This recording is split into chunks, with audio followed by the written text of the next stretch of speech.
बहनों और भाइयों, यह वर्ष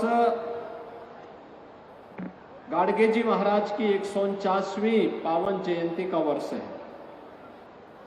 यानी अगले वर्ष 150वीं जयंती के कार्यक्रम में हमें भाग लेने का सौभाग्य प्राप्त होगा।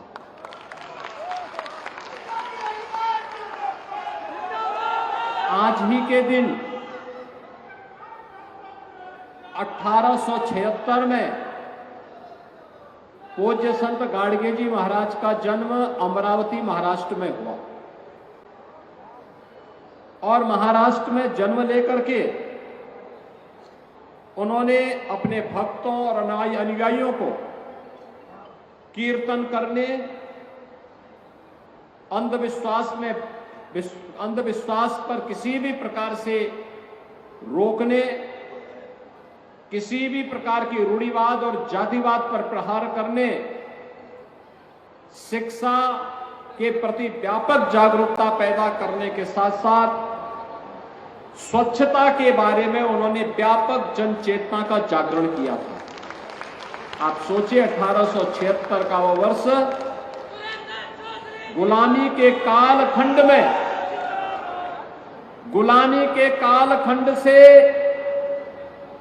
भरा हुआ क्षेत्र था। देश विदेशी दासता से जूझ रहा था और उन स्थितियों में हम लोगों को पूज्य संत गाडगे जी महाराज उस समय जन चेतना का जागरण कर रहे थे। और आज इतने भव्य आयोजन को ऐसे राष्ट्र के जन चेतना को जागरूक करने वाले पूज्य संत गाडगे जी महाराज की पावन 149वीं जयंती के कार्यक्रम को आपके लोकप्रिय नेता विधान परिषद सदस्य श्री अशोक चौधरी जी ने यहां पर श्री सुरेंद्र चौधरी जी ने इतने भव्यता के साथ आयोजित किया है। मैं सबसे पहले उनको हृदय से धन्यवाद देता हूं।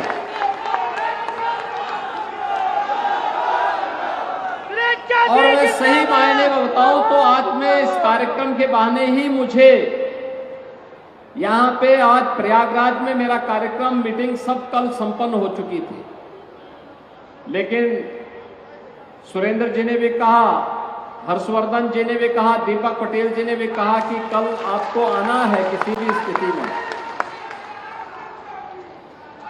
सामाजिक न्याय के उन नायक गाडगे जी महाराज की जयंती का कार्यक्रम प्रदेश भर से उनके अनुयायी आएंगे,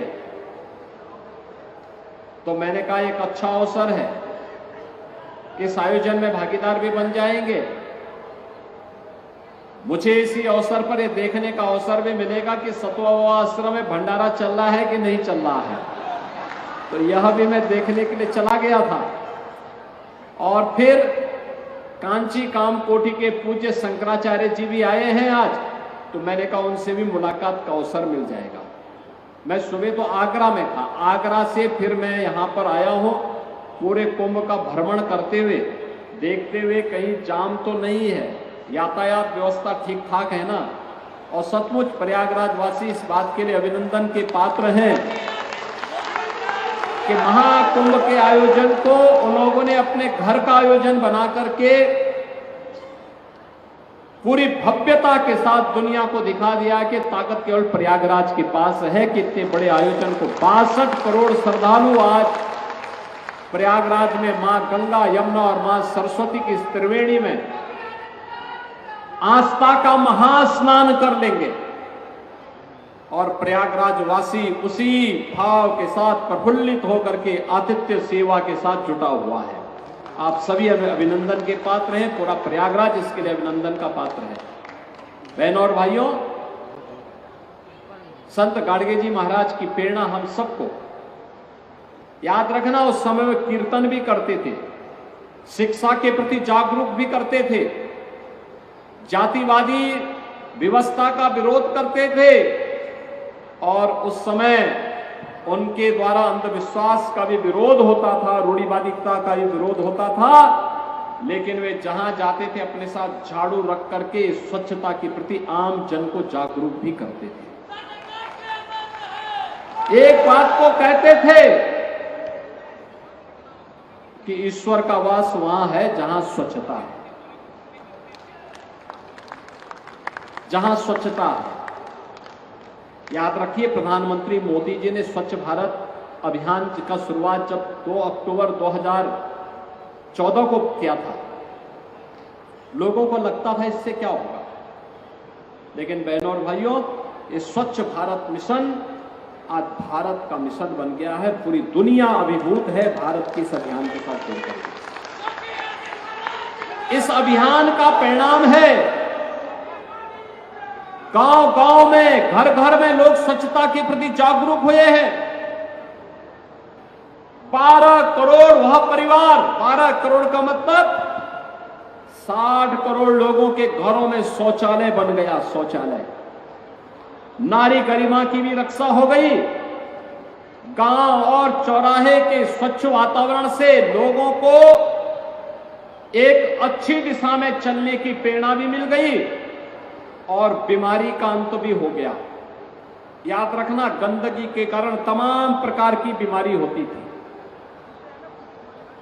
असमय हजारों बच्चे कालकलवित होते थे, लेकिन स्वच्छ भारत मिशन का परिणाम है कि आज स्वच्छता के मानक पर भारत दुनिया में सबके सामने एक मिसाल बना हुआ है। नारी गरिमा की रक्षा भी हो गई है और साथ साथ स्वच्छ भारत मिशन दुनिया के लिए एक नई प्रेरणा बना हुआ है। इस प्रेरणा को पिछली सदी में ही गाडगे जी महाराज ने देशवासियों का आह्वान किया था कि स्वच्छता के प्रति हमें कितना जागरूक होना है, और इसीलिए कीर्तन करना, शिक्षा के प्रति आम जन को जागरूक करना, व्यापक जन चेतना के माध्यम से लोगों के मन में धार्मिक भावना का संचार करना, लेकिन अंधविश्वास और रूढ़िवादिता को दूर करने के लिए उनकी जो प्रेरणा थी आज भी हम सबका मार्गदर्शन कर रही है। आज ये कार्यक्रम यहां पर जितनी भव्यता के साथ सुरेंद्र जी ने और उनकी पूरी टीम ने किया, ये सचमुच धन्यवाद की पात्र है। ये अपने पूर्वजों के प्रति, महामानवों के प्रति, महापुरुषों के प्रति कृतज्ञता भाव को व्यक्त करने का एक माध्यम है, और उन्होंने जो भावनाएं अपने ज्ञापन के माध्यम से व्यक्त की है, मैं उन्हें आश्वस्त करता हूं कि यह समाज तो गाडगे जी महाराज की प्रेरणा से पूरे समाज को स्वच्छ रहने की प्रेरणा देता है, एक नया जीवन देता है।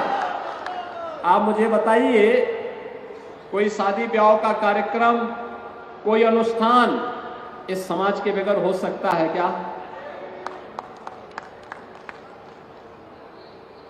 कोई व्यक्ति स्वच्छ वस्त्र तभी पहन पाएगा जब इस समाज साथ में खड़ा होगा। तो लोगों को अच्छी परिधान और एक स्वच्छ वातावरण देकर के देश और समाज के वातावरण को इतना स्वच्छ और सुंदर बनाने में अपना योगदान देने वाले समाज के लिए भी ये डबल इंजन की सरकार सदैव साथ में खड़ी रहेगी, सदैव साथ में खड़ी रहेगी। संत गाडगे जी महाराज की स्मृतियों को मैं नमन करता हूं और उनकी स्मृतियों को जीवंत बनाए रखने के लिए मैं आपको आश्वस्त करता हूं कि सरकार कुछ कदम अवश्य उठाएगी। आप सबको इस आयोजन के प्रति हृदय से धन्यवाद देता हूं। अगला वर्ष संत गाडगे जी महाराज का 150वां जयंती वर्ष है, और इसलिए अगले वर्ष के लिए इस आयोजन को और भव्य बनाने की तैयारी आप सभी करेंगे, इस विश्वास के साथ आप सबके प्रति मैं अपनी शुभकामनाएं देता हूं। धन्यवाद। जय हिंद, जय जय श्री राम।